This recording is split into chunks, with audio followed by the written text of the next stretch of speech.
욥기 37장 1절부터 24절까지 교독하겠습니다. 욥기 37장 1절부터 24절.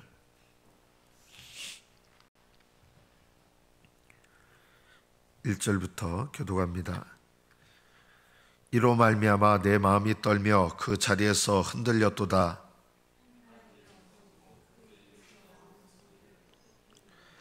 그 소리를 천하에 펼치시며 번갯불을 땅끝까지 이르게 하시고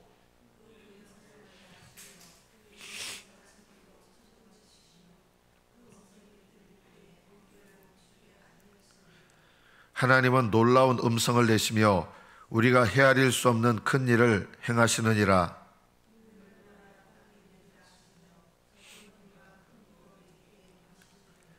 그가 모든 사람의 손에 표를 주시어 모든 사람이 그가 지으신 것을 알게 하려 하심이라.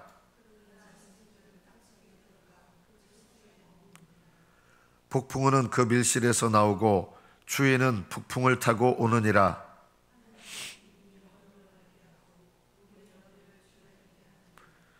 또한 그는 구름에 습기를 실으시고 그의 번개로 구름을 흩어지게 하시느니라.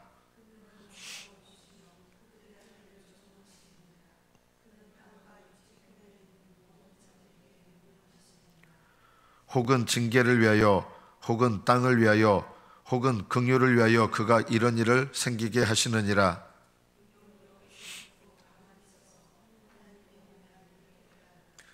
하나님이 이런 것들에게 명령하셔서 그 구름의 번개로 번쩍거리게 하시는 것을 그대가 아느냐?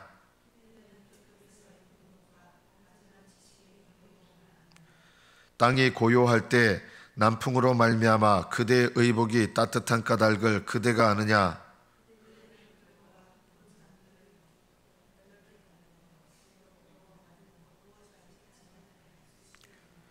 우리가 그에게 할 말을 그대는 우리에게 가르치라.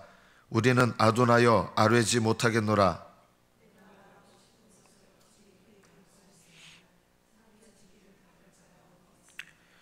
그런즉 바람이 불어 하늘이 말끔하게 되었을 때 그 밝은 빛을 아무도 볼 수 없느니라.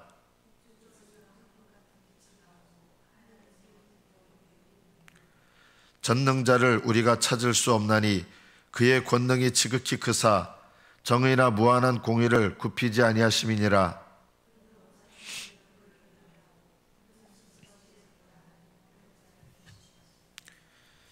여기까지 받들어 읽겠습니다. 오늘 묵상간증의 내용을 먼저 읽어보겠습니다. 신유현이라고 하는 분의 간증입니다. 저는 초등학교 4학년 때 신장에 문제가 있음을 발견한 후 28살 때까지 여러 차례 수술을 받고 8년간 투석을 했습니다. 현재는 아버지의 신장을 이식받은 지 17년 정도 되었습니다. 중학생 때부터 교회를 다녔으나 제게는 늘 하나님이 살아계시면 나를 왜 이렇게 태어나게 하셨을까 하는 의문이 있었습니다. 그러다 보니 하나님을 향한 불신과 원망이 가득했고 낮은 자존감과 열등감, 비교의식과 자기 연민에 갇혀 지냈습니다. 하나님은 그렇게 영적으로 방황하는 저를 그가 지으신 것을 알게 하시려고 믿음의 공동체로 인도하셨습니다. 그곳에서 저는 말씀으로 양육을 받으며 평생 병원에 다녀야 하는 나의 겸손한 환경이 하나님을 떠나선 살 수 없는 축복임을 알게 되었습니다. 그리고 제 열등감인 연약한 육체가 저와 비슷한 고난이 있는 지체들의 상처 입은 마음을 치료하는 약재료가 되어 그들을 치유라고 애통함으로 기도할 수 있게 되었습니다. 여기까지만 이제 들으면 참 어려운 환경과 육신의 고통에서 훌륭한 믿음이다. 아마 이렇게 우리가 생각을 할 겁니다. 계속 이분의 간증을 보겠습니다. 하지만 결혼 후 검사를 통해 제가 선천성 무정자증 환자인 것을 알게 되었습니다. 불임이라는 진단을 들은 저는 지금까지 부어주신 은혜는 까맣게 잊은 채 하나님을 원망했습니다. 그리고 몸도 약한데 자녀도 안 주시면 돈이라도 주셔야 하는 것 아니냐며 매주 로또를 사기도 했습니다. 교회 소그룹 모임에서 이런 제 마음을 솔직히 토해내니 지체들은 제 이야기를 묵묵히 듣고 보듬어 주었습니다. 그러던 중 내가 살아온 것이 모두 하나님의 은혜라고 입술로 고백은 했지만 실상은 하나님이 아닌 내 힘으로 살아왔다고 여기는 저의 교만을 보게 되었습니다. 그리고 고난을 통과한 일들이 어느새 나의 의가 된 것을 깨닫고 회개했습니다. 이제는 내게 주신 환경에서 징계를 위하여 땅을 위하여 긍휼을 위하여 주시는 하나님의 오묘한 일에 순종하며 살기를 원합니다. 그리고 내게 주신 고난보다 내 안에 교만과 불신앙의 죄가 더 크다는 것을 항상 기억하겠습니다. 적용하기. 부부 소그룹 모임에서 고난보다 말씀으로 깨달은 내 죄를 이야기하겠습니다. 이게 무슨 적용이냐면, 제가 이제 어제도 이런 얘기 했잖아요. 간증하면서 자기 자랑하는 게 많다고. 하나님께서 나에게 이런 은혜를 베푸셨고 이런 능력을 베푸셨고 이렇게 간증하는데, 그런 것들을 통해서 우리는 은연중에 내 자신을 높이고 싶어하는 마음들이 있다. 이분도 이제 자기 삶 속에서 이런 삶을 통해서 하나님이 나를 교만하지 못하게 하시고 이렇게 간증했던 거죠. 이런 환경이 하나님을 떠날 수 없는 축복입니다라고 간증을 한 거예요. 그래서 모임할 때마다 이분은 이런 간증을 자주 얘기했는데, 이제 적용이 뭐냐면 이제는 이런 간증보다 말씀으로 깨달은 내 죄를 먼저 이야기하겠습니다. 이것도 참 바람직한 변화죠. 우리는 고난을 많이 겪어오면요, 그 고난을 통해서 감사하는 것 같지만 그 다음에 또 어떻게 되냐, 그 고난 중에 역사하셨던 하나님을 간증하는 것 같으면서 나를 또 높이기 시작한다. 왜 그러는지 아십니까? 우리는요, 죄성이 있는 존재이기 때문에 그렇습니다. 내 삶 속에 하나님께서 이렇게 역사하셨습니다 얘기하는데, 우리는 은연중에 나를 높여요. 제가 이런 고난을 통과하며 살아왔습니다. 하나님께서 이런 고난 가운데 나와 함께 하셨습니다. 그런데 은연중에 우리는 그것이 내 의가 되기 쉽다는 것이죠. 욥이, 이 욥기의 전체 주제가 그겁니다. 욥은요, 거의 완벽한 삶을 살았습니다. 또 욥기 1장과 2장만 보면 가족들이 다 죽었고 모든 재산을 잃었고 심지어 병이 들어서 건강을 잃었습니다. 우리들이 보통 축복이라고 여기는 모든 축복들을 하나님이 걷어가셨어요. 그런데 욥은 입으로 범죄하지 않았습니다. 우리는 보통 설교를 들을 때 욥기에서 거기까지만 많이 듣거든요. 그거는 욥기의 주제가 아니에요. 욥기의 주제긴 한데 그거는 소주제예요. 고난을 당할 때 입으로 범죄치 않는 거는 소주제예요. 진짜 욥기의 주제는요, 3장부터 나오는 거예요. 욥기 1장, 2장은 욥기의 주제가 아니라 인트로덕션이에요. 도입 부분이에요. 진짜 주제는 3장부터 나오는 겁니다. 뭘 말씀하려고 하셨을까요? 하나님께서도 인정하실 만한 가장 의로운 인물인 욥, 심지어 하나님이 모든 것을 빼앗아 가셔도 입으로 범죄치 않았던 욥, 얼마나 대단합니까? 그런데 이것이 때가 되면 하나님의 모든 것을 빼앗아 가시는데 내가 입으로 범죄하지 않았다, 이 정도로 내가 의로운 사람이 옳은 거예요. 그런데 욥기의 주제는 그 의조차도 의지해서는 안 된다는 것입니다.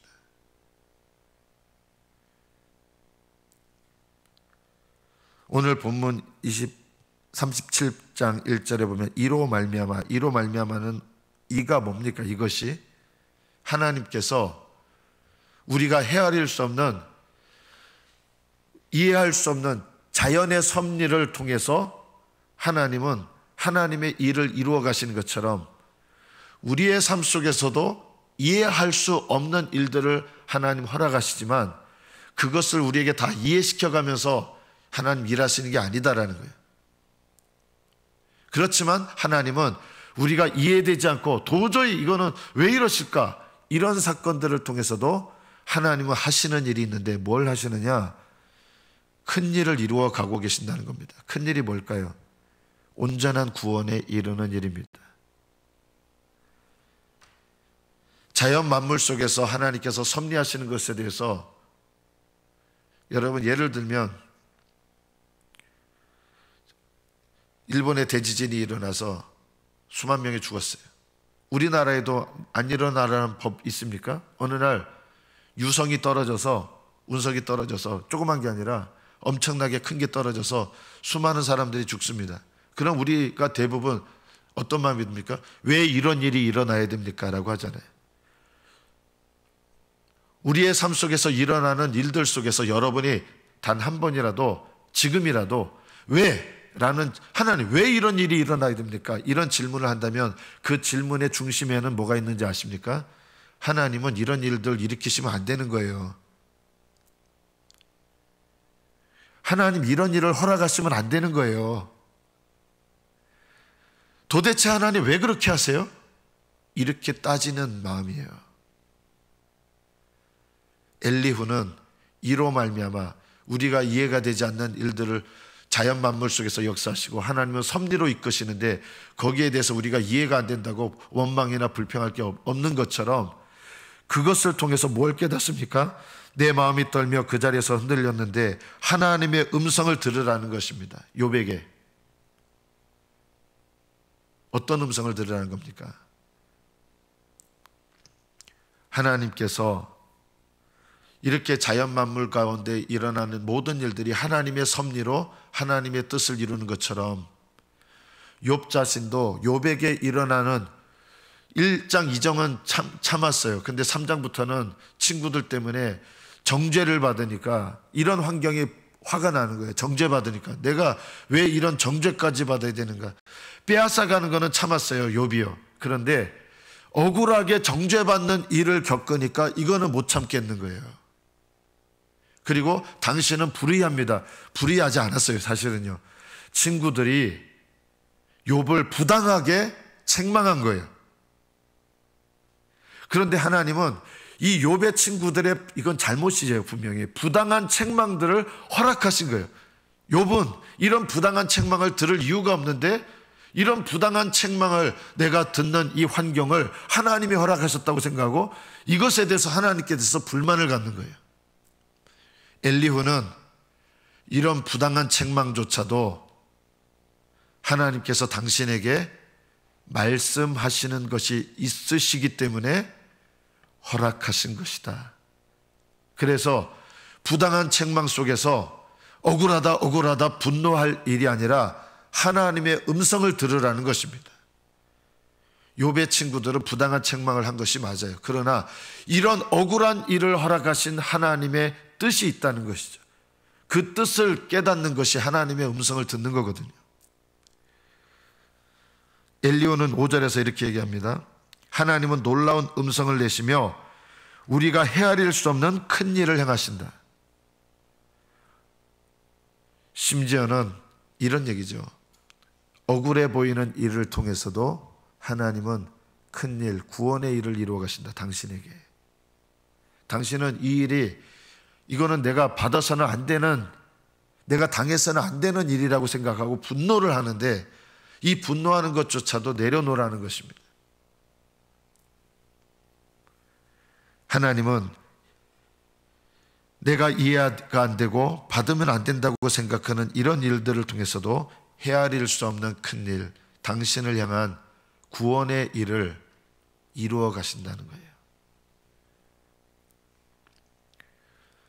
우리가 반복되는 말이지만 부당하다고 여기는 일, 억울하다고 여기는 일들 속에서 억울하다, 부당하다, 화난다 이렇게 반응할 것이 아니라 이런 일을 허락하신 것도 하나님의 섭리가 있다는 것입니다.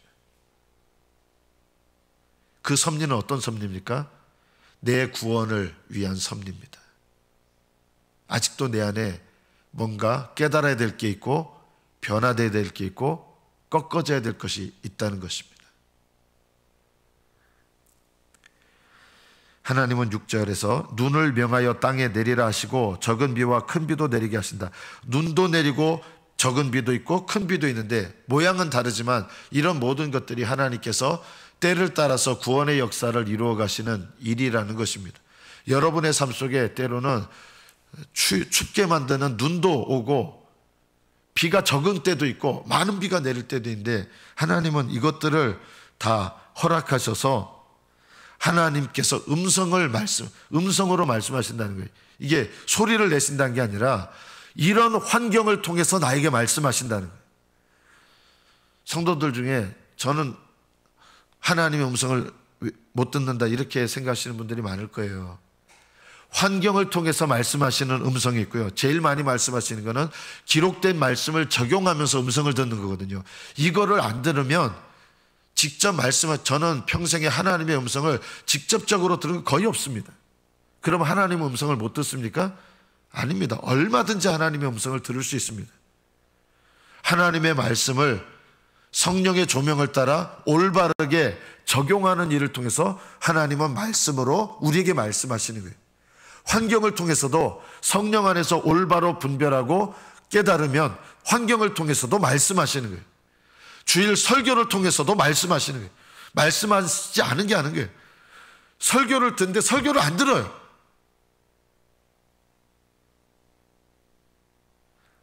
여러분은 하나님의 음성을 잘 듣습니까?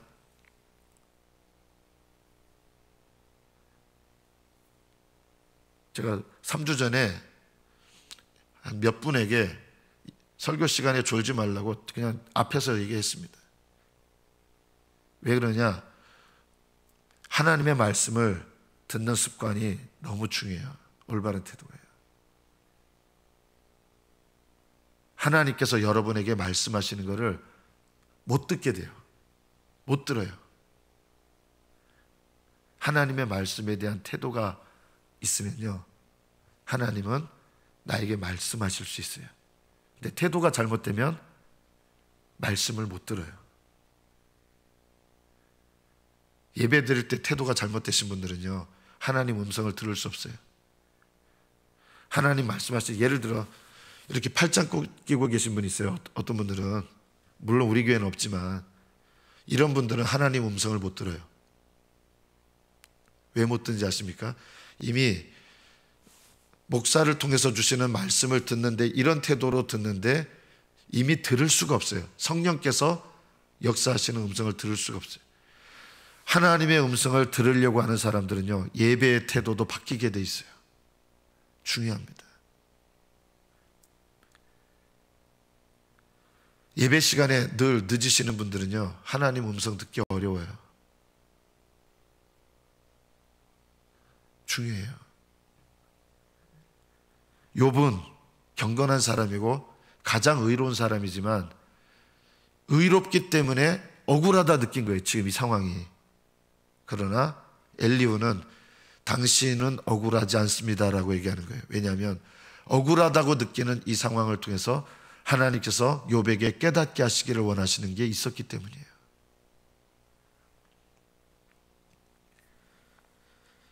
그리고 엘리후는 이렇게 말합니다. 하나님은 11절, 징계를 위하여 혹은 땅을 위하여 혹은 긍휼을 위하여 이런 일을 생기게 하신다. 비를 내리시는 것도 다양한 목적을 갖고 있다는 거예요. 어느 때는 하나님께서 필요를 채우시는 비가 되기도 하고, 어느 때는 홍수처럼 와서 징계하시는 비가 되고 심판하는 비가 되고, 노아 홍수 때는 40일간 비가 내려서 그게 은혜를 받은 게 아니라 심판이 일어난 비가 됐잖아요. 그래서 똑같이 비가 내리는 것 같은데 어떤 때는 필요를 채워주시는 은혜고 깨닫게 하시는 은혜고, 어떤 때는 하나님께서 공의를 나타내셔서 징계를 받게 하시는 은혜가 될 수 있어요. 징계도 은혜예요. 여러 가지 목적이 있다는 거예요.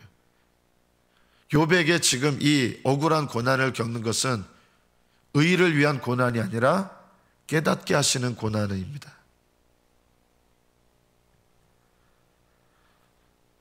내가 의를 위하여 고난받는다, 이런 말 함부로 하지 마세요. 교만하신 분들이 또 그런 얘기를 해요. 내가 하나님 날 사랑하셔가지고 죄를 깨달으라고 회개하라고 주시는 고난인데 항상 어떻게 하냐면 하나님 절 사랑하셔서 이런 고난 주신다고. 물론 사랑하셔서 주는 거는 맞아요. 징계도 사랑이니까. 그러나 내가 뭘 해야 되는지 아십니까? 회개해야 될 일이 먼저예요. 회개하라고 주시는 고난은 회개하는 게 먼저예요. 채워주시는 고난은 그것을 통해서 감사하라고 하시는 거죠. 우리를 긍휼히 여기시기 때문에. 14절에서 엘리후는 욥에게 이렇게 얘기합니다. 이것을 듣고 이제 당신이 해야 될 일이 이겁니다. 가만히 서십시오. 이 가만히 서라는 말은 지금 하나님 앞에 당신께서 지금 내가 겪는 고난은 너무 억울하고 내가 이런 고난을 왜 당해야 되는지 모르겠다 이렇게 얘기하는데, 그래서 당신은 하나님께 지금 대적하는 스탠스를 취하고 있다는 거예요. 하나님께서 당신에게 깨달으라고는 고난을 주셨는데 지금 당신의 모습은 어떤 거냐면, 난 이해 못합니다. 왜 내가 이런 고난 당하게 됩니까? 하나님 앞에 이런 모습인 거예요. 영적으로 보면. 그래서 가만히 서라는 거는 어떤 고난이든 하나님 앞에 겸손해야 된다라는 거예요. 어떤 고난이든 가만히 서십시오. 그리고 하나님의 오묘한 일을 깨달으십시오. 당신은 하나님께서 지금 억울해 보이는 이 고난을 통해서도 당신에게 깨달으라고 주시는 것이 있는데, 이게 오묘함이에요. 숨겨져 있는 거예요. 오묘하다는 것은 우리 지혜와 지식으로는 이해할 수 없는 하나님의 인도하심과 섭리와 계획이 있는 거예요. 그 우리가 몰라요. 도달할 수가 없어요. 그런데 우리가 이 오묘한 일의 목적은 알잖아요. 하나님은 하나님을 사랑하는 자, 곧 그 뜻대로 부르심을 받은 자들에게는 모든 것이 합력하여 선을 이룬다. 그러면 모든 것이 합력하여 선을 이룹니까? 믿습니까? 그럼 여러분이 해야 될 일이 있습니다. 하나님을 사랑하는 것입니다. 이 말이 무슨 뜻입니까? 변함없이 하나님을 사랑하는 것. 현재형이에요. 하나님 나 이해 못하겠어요. 이러면 하나님을 사랑하는 게 아니에요. 이해되지 못하는 고난을 와도 변함없이 하나님을 사랑하고 나를 사랑하시는 하나님의 뜻이 있음을 믿습니다 하고 겸손하게 순종하는 마음으로 고난을 바라봐야 돼요. 도대체 나한테 왜 이런 일이 일어나야 됩니까? 이 말 자체가 벌써 하나님의 오묘하심과 하나님의 큰일과 하나님의 역사하시는 것에 대해서 반대하고 부딪히는 입장을 갖고 있다는 거예요. 그래서 가만히 서십시오 이런 거는 하나님 앞에 그런 태도를 갖지 마시고 겸손한 마음으로 이 고난 가운데 있으십시오. 그리고 이 고난을 통해서 당신에게 하나님께서 깨닫게 하시는 것이 무엇인지 겸손한 마음으로 들으려고 하십시오라고 하는 거예요. 우리는 이런 모습을 많이 취하죠. 저 여태까지 이렇게 살아오지 않았습니다. 욥이 하는 말이 그거예요. 나 지금까지, 욥의 말이 거짓말은 아니에요. 내가 지금까지 불의하게 살아오지 않았습니다. 맞아요. 이 세상 모든 사람들 중에서 이 말을 할 수 있는 자격을 가진 사람은 욥이에요. 나는 지금까지 불의하게 살아오지 않았습니다. 그럼에도 불구하고 하나님은 욥에게 깨닫게 하실 것이 있기 때문에 욥에게 깨달으라고 주신 고난이에요.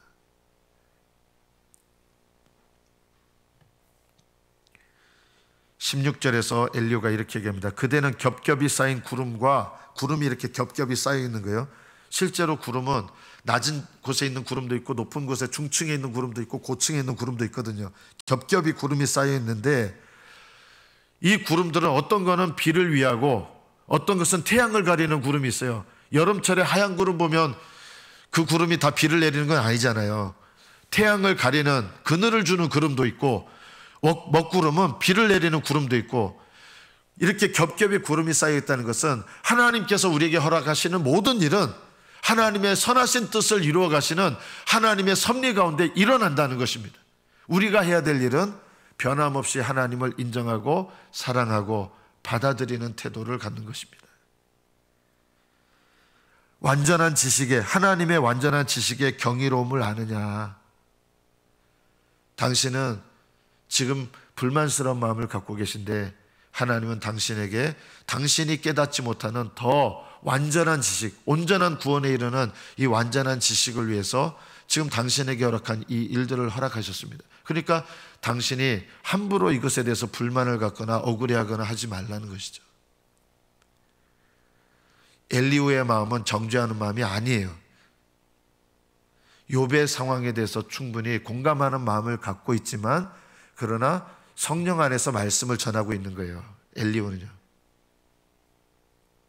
욥을 판단하고 심판하는 마음은 아니에요.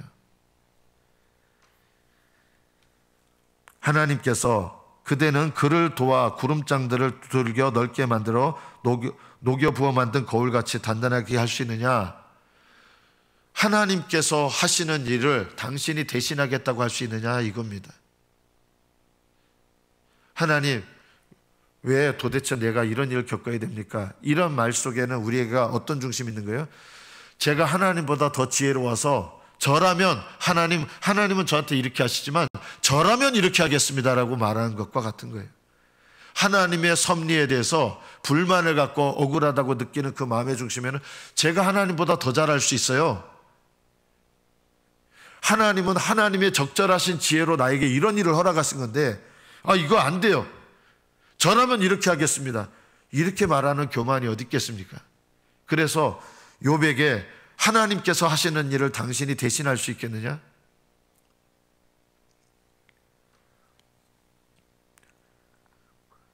엘리후가 말합니다. 우리에게 가르치라. 우리는 우둔해서 모르겠다라고 하는 거예요. 21절부터 엘리후는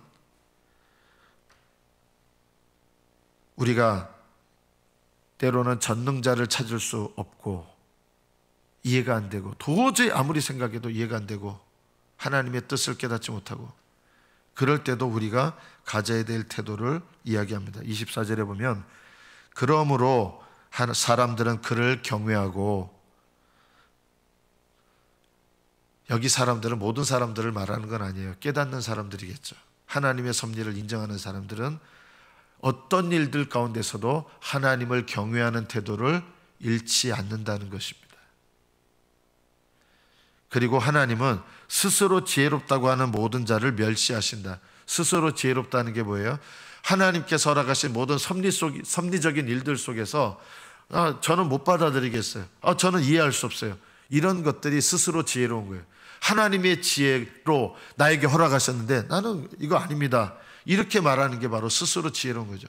욥도 스스로 지혜로운 거였어요. 어떤 면에서는 하나님은 나에게 이런 일을 허락하시면 안 된다고 생각하는 마음이 있는 거죠. 이 지금 억울한 일,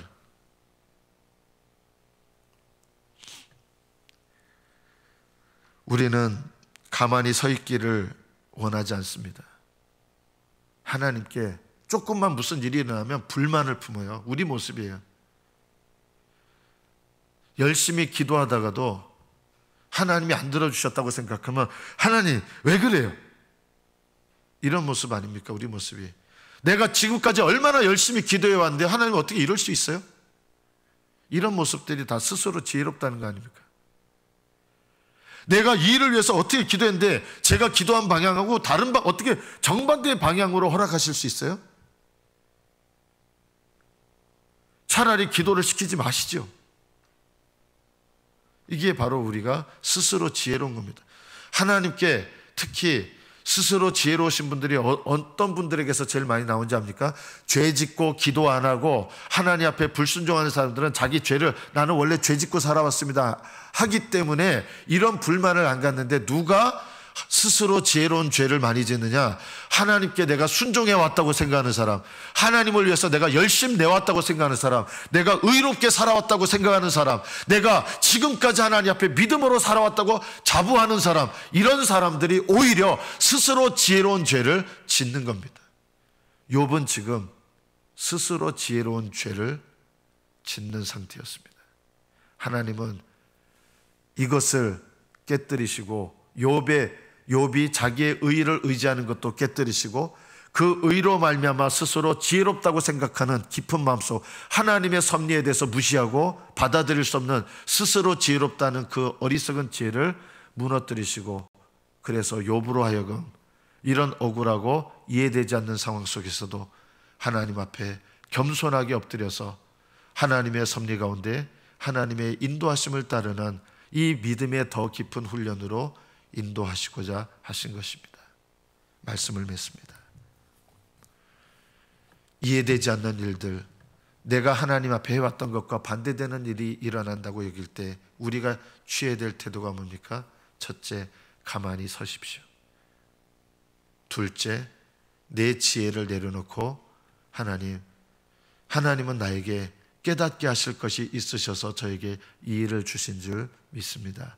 겸손한 마음으로 하나님 앞에 깨닫고 하나님 앞에 경외하는 마음으로 응답하는 것, 이것이 하나님의 음성을 듣는 비결입니다.